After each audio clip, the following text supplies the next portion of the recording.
what I have learned in my travels, both for the gospel and leisurely,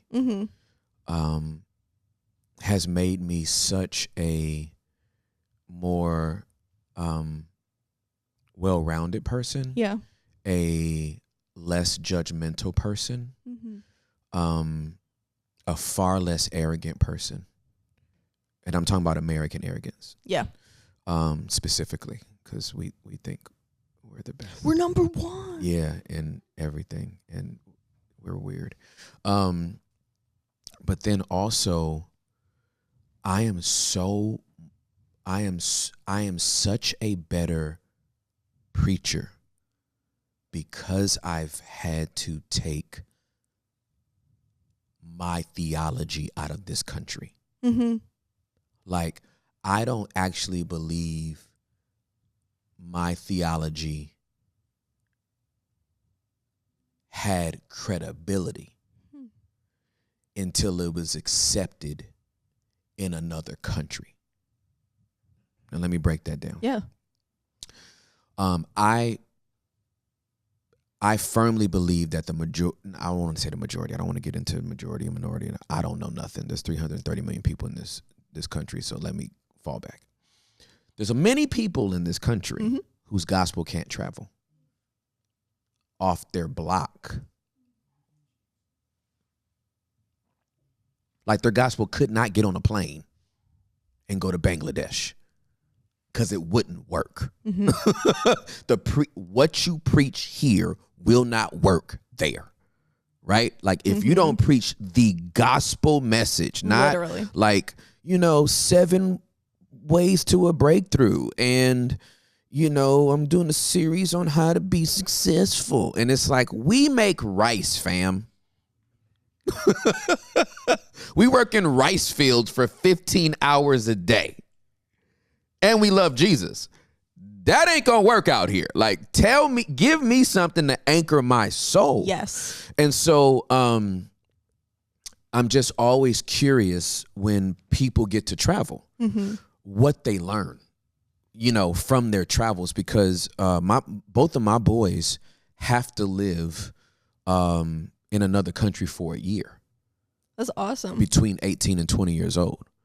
My prayer is that the country that we choose, that they actually stay, because hopefully they just fall in love with some girls over there and just get married and give me my grandkids and that dual citizenship. It'll be great. That's what I want. I got 2 cracks at it. Pray, saints, pray. But honestly, I love this country. I don't loathe this country. I'm not one of these people that's like, F America. Yeah. That ain't me, fam. I love this country. That blue passport is a blessing. Literally. Trust and believe. Okay. Love this country, and it's flawed, right? It's not one or the other. It's both. It's a great country, and it's flawed, deeply flawed. But I just think, to your point, Western Christianity, not exposed to the rest of the world, lives in a bubble. Yes. That sounds stupid to the rest of the world. Foolish to the rest of the world. And when you have an opportunity to go and you come back and then you hear a sermon, you'd be like, I'm like, why is this a motivational talk? Honestly, like, I feel like you said, Kirby is built different, y'all. I just want y'all to know. It's because I'm doing 75 hard. No, you was built different before that, homie. You are built different. Keep talking. No, you're good. This is great. Well, that's like, again, I don't want to say the majority, because I think there are a lot of good Christians out there, a lot of good churches out there, a lot of good preachers out there. For sure. Absolutely. Absolutely. From what I've noticed about what is mainstream in a lot of Christianity, it's all about you. One Bible verse. You. I'm like, wow. Isn't this like God's self-revelation of himself, the word of God?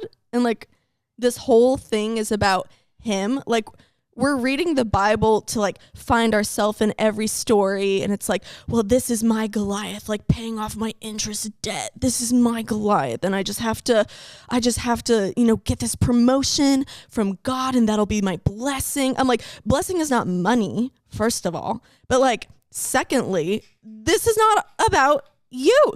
Like, this is about God.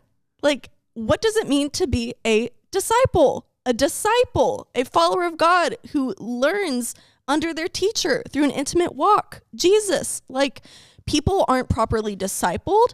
People aren't properly teaching the word of God. And like, that's why I'm doing what I'm doing, why I'm getting a degree, why I'm getting credentials and everything to say, yeah, like, I know what I'm talking about. I'm not perfect. I'm growing and learning in my theology daily. But like, a lot of what I see, I'm just like, this is cheap.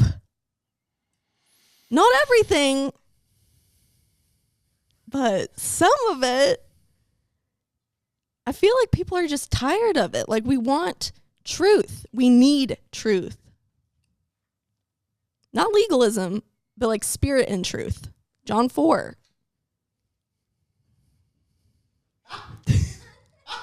That concludes the podcast, everybody. Go read your Bible.